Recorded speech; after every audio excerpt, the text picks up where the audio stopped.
डिसेंबर महिना बाबाचा आहे. तुम्ही म्हणाल कसा, तर त्या महिन्यामध्ये पहा 6 डिसेंबर बाबासाहेब, 8 डिसेंबर जगनाडे बाबा, 20 डिसेंबर गाडगे बाबा. तो बाबाचा महिना आहे पुरा. आणि जानेवारी महिना मागचा महिना, आरतीताई मागचा महिना तुमचा होता. तुमच्या शाळेमध्ये बालिका दिन साजरा झाला का? सावित्रीबाई फुलेची जयंती. हा, 3 जानेवारी सावित्रीबाई फुले जयंती. मागचा महिना महत्वाचा आहे, लक्षात ठेवतो. मायचा महिना आहे तो. 3 जानेवारी सावित्रीबाई फुले जयंती, 12 जानेवारी राष्ट्रमाता जिजाऊ, आणि 14-15 जानेवारी बंद्या गावातल्या बाया. ही संक्रांत आहे का नाही? म्हणून म्हणतो घराघरात चांगले पुस्तक. कधी तर सावित्रीबाईचं चरित्र वाटा. जिनं तुम्हाला बसवलं, जिनं तुम्हाला शिकवलं, जिनं तुम्हाला वाचायला शिकवलं, जिनं तुम्हाला लिहायला शिकवलं, जिनं स्वतः अंगावर शेणगोळे झेलले. मावशी, पहिले पोरीले शिक्षण नव्हतं प्रिया, आपला आरती. पहिले पोरीले शिक्षण नव्हतं, तिले घरात ठेवत होते. चूल आणि मूल एवढं तिचं काम होतं. बालविवाह होते, तिले सती जा लागत होतं. नवरा मेला तर तिच्याबरोबर पेटा लागत होतं. अशा लय प्रथा होत्या पहिले. तिले घरात बाहेर निघायची संधी नाही, शिक्षणाची संधी नाही, तिनं पुढं यायचं नाही. सावित्रीबाईनं घराच्या बाहेर तुले काढला आरती, आणि तुले 8वीत नेऊन ठेवलं. किती? 8वीत नेऊन ठेवलं. नाही तर तू कुठेच नसती राहिली मा. म्हणून अशी सावित्रीबाई लक्षात ठेव जा. तू लक्षात राहील देवाल्या. हा, आता लक्षात ठेव. जे पुस्तक वाचाल तर वाचाल. डॉक्टर बाबासाहेब आंबेडकर बोलले, ते पुस्तक दिले. आरती माहीत त्याचं वय घेऊन दे, घेऊन जाशील नाही तर. हा, म्हणून सावित्रीबाई फुले आठवल्या पाहिजे या क्षणी आपल्याला बाबूरे. या सावित्रीने तुम्हाला इथं बसवलं. मावशी, बाया कोणत्या क्षेत्रात माग आहे? सांग बरं, कोणत्या क्षेत्रात माग आहे का बाया? कुठं माग राहिल्या का बाया? कुठंच नाही. म्हणून तुम्हाला सांगतो, तुम्ही त्या बाहेरच्या फालतू भानगडीमध्ये जानेवारी महिन्यामध्ये जिजाऊचं चरित्र, सावित्रीचं चरित्र घराघरात जाऊ द्या. नाही तर तुम्ही पोथ्या वाटता, त्यावेळेला घेणं देणं, कंदी लावणीनं, फपनाड कथा, वैभव लक्ष्मी वाटते ना. वैभव लक्ष्मी बाय आमच्या गेले वाटते बा. बरं, त्या वैभव लक्ष्मी काऊन करते म्हणलं तर का म्हणते? वैभवचे बाबा चांगले राहिले पाहिजे, घरात लक्ष्मी आली पाहिजे. मा काय म्हण कर ना बा, मा काय म्हणणं आहे का करा. पण मला एक म्हणायचं आहे मावशी, तू मस्त तोरण बांधतं, चौरंग मांडतं, मस्त पूजा मांडतं, मस्त सगळं बजेट बसवतं, आणि चांगली वैभव लक्ष्मी सुरू करतं, आणि तुझ्या घरचा लक्ष्मण पिऊन येते, चौरंग फेकून देईल, तोरण तोडून टाकेल. आता सांग मले, तुनं वैभव लक्ष्मी केली, याच्या धाकाच्यानं नाही वैभव लक्ष्मी उठून पर्यंत का? म्हणजे वैभव लक्ष्मी तुझी फायदा बाजूचीच. दुसऱ्याच्या घरात नाही लपन काय ते. म्हणून आपल्या घरचा लक्ष्मण चांगला करा. चालल्या का ताई? जा पण येत जा बरं. मला माणूस उठला तर टेन्शन नाही, बाई उठली टेन्शन येते. काहून तर माणूस मगाने एकटाच गेला, हा पाय दोघी चालल्या, 2-4 घरी संघ घेऊनच जाते. हा, तुम्ही गेले म्हणजे मा सरकार नाही पडन का? तसंही मी बजेट बसवला आता त्या करोज गावात. नाही तर मला म्हणलं येतच नाही का गागा लोक, बजेट नाही बसत बाबा रे. म्हणून जाग्या आता तुकडोजी महाराजांनी आपल्या सगळ्याला आवाज दिला बाबा रे, जसे आले मिळून भजनासी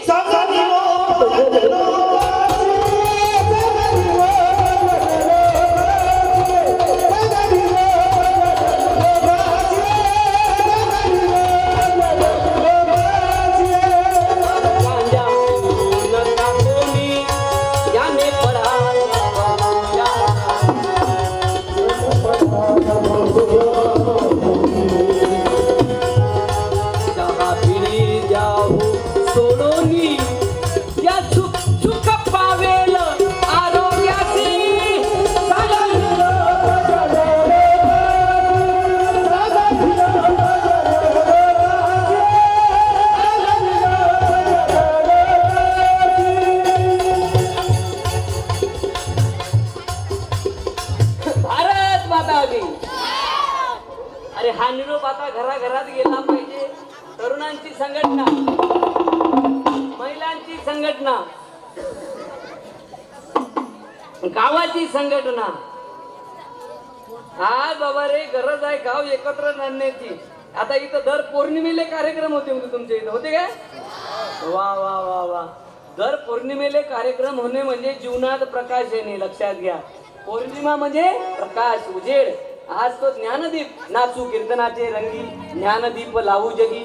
बरोबर आहे की नाही? नुसते कीर्तनात नाचल्याने जमणार नाही तर ज्ञानदीप सुद्धा लागला पाहिजे. अवघाची संसार सुखाचा करीन आनंदे भरीन तिन्ही लोकी. याच्यासाठी साधू संत महापुरुष जन्माले आले. साधू संत समजून घ्या पोरं. पण मला माहित आहे पोरांना साधू संत समजून सांगणं समजणं कठीण झालं आता. पण तुमच्या इथले पोरं समजले बा. एवढी मोठी सेवा जे पोरं करते. एक वेळ आवाज देऊन द्या पोरं. तुमचा आवाज पाहिजे मला. भारत माता की परब्रह्म दत्तगीर भगवान की. वा रे वा. ज्याले संत समजला ना बाबू त्याच्या जीवनात आनंदच आनंद आहे. ज्याच्या घरात आहे साधू आणि संत ते घर राहीन जिवंत. ज्याच्या घरात नाही संत त्याले पडन जंत. तेव्हा सत्यानाश गॅरंटी नाही. म्हणून तुला सांगून ठेवतो बाबू पोराले समजला पाहिजे. नाही तर पोट्टे भयात समजते चांगल्या माणसाले. हे भगवे टोपीवाले हे म्हातारे लोक या ठिकाणी जे हरिपाठ चाललाय. आमचे गिरी महाराज भेटले मगाशी मला. माहितीये का इथं जे हरिपाठ करून राहिले जे इथं भजन करून राहिले गिरी बाबाजी ओळखता का गिरी बाबाजी आहे ना. हा तर ते गिरी बाबाजी सोबत म्हणजे जेव्हा काळे महाराज होते भाकरे महाराज काळे महाराज सोबत मी वयाच्या 10व्या वर्गात होतो 16 वर्षाचा. तेव्हा तबला वाजत होतो त्यांच्या सोबत बाबा रे. आणि तेव्हा त्या गिरी महाराजासोबत आम्ही राहत होतो. त्यांनी आम्हाला घडवलं. म्हणून म्हणतो का बाबू रे साधूचा संघ चांगल्या लोकांच्या सोबत राहा. जीवन बनल्याशिवाय राहणार नाही. भजनात राहा कीर्तनात राहा बजेट बसन रे तुमचं. पण जर समजा सत्यानाश केला तर बेकार आहे. दारू पिणं व्यसन करणं सत्यानाश करणं धंदे करणं चांगलं नाही मावशी. ज्या बाईचा पोरगा दारू पिऊन येते तिला आनंद होते काय. नाही ना. ज्या पोरीचा भाऊ दारू पिते तिला चांगलं वाटते काय नाही वाटत ना मावशी. म्हणून व्यसन नाही करायचं बाबू रे. पण आजकालचे पोटे बापाले बाप नाही समजत मायले माय नाही समजत.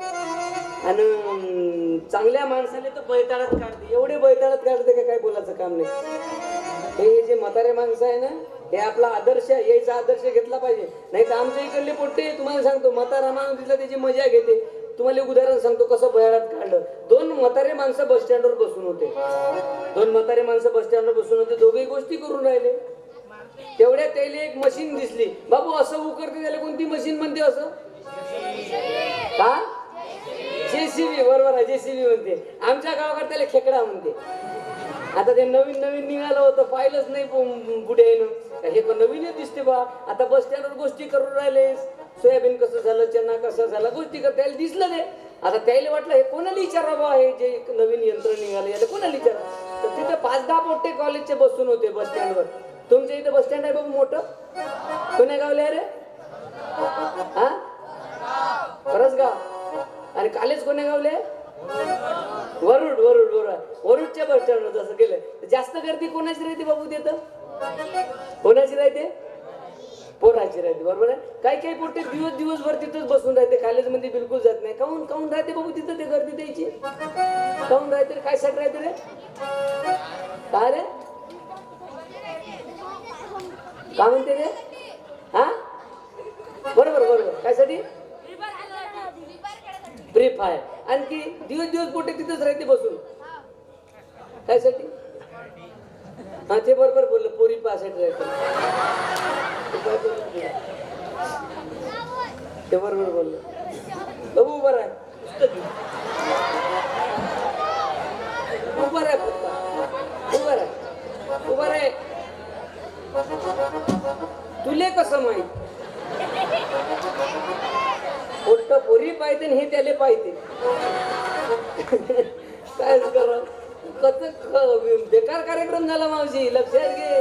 म्हणून पोरीबाई तुम्हाला सांगतो तुमच्या बापानं तुमचा विश्वास ठेवला तुम्हाला कॉलेजले पाठवलं तुमचा त्याचा विश्वासघात करू नका. मी सांगतो तुम्हाला पोरींनो सावधान राहा. म्हणून हे विषय घ्यायला लागते मला बाबू रे.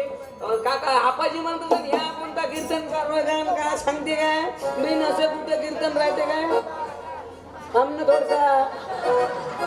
तू समजत नाही का रे कीर्तन राहिले तर पाणी कमी प्या. मुडताड पुट्टे घेणं चालले 3 बसा चांगले सावधान. ते बाय माय आपाजी पाय ते बाय माय आपाजी पाय मंगांपासून बसून आहे. आपाजी फक्त 1 मिनिटासाठी पिकले मिशवाले 1 मिनिटासाठी उभे राहा. फक्त असे सिंगल उभे राहा. एक थोडसे असं शाबाश.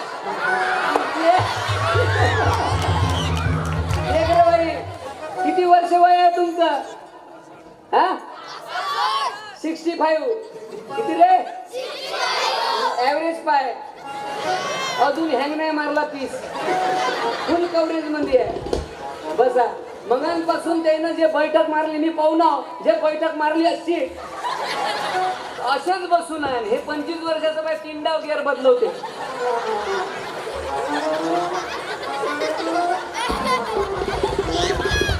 ठीक आहे इथं का रामदेव बाबा करायला लागलाय तुला 15 मिनिटं सुद्धा बसणं होत नाही माती काय हे बा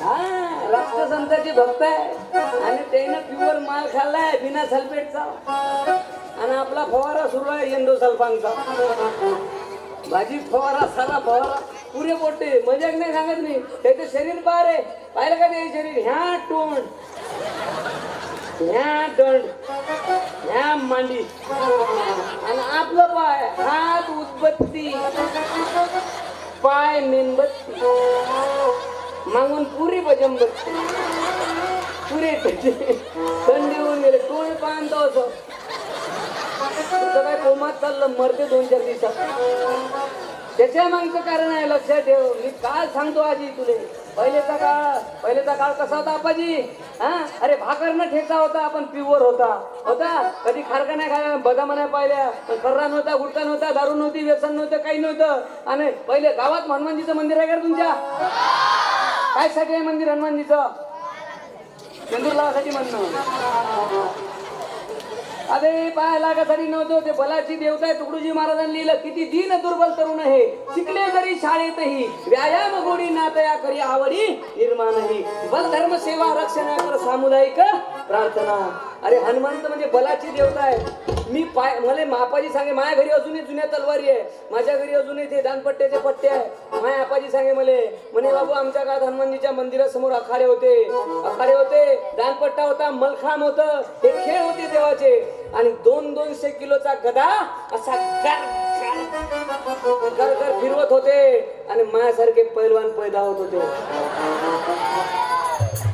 कोण रे माझ्यासारखे 4-5 मिळून एक असं म्हणायचं होतं असे पैलवान त्याचे शरीर नाही पाहिलं का 65 वर्षाचं शरीर पाहिजे इथं म्हणून तुकडोजी महाराज म्हणते लेकरं कसे पाहिजे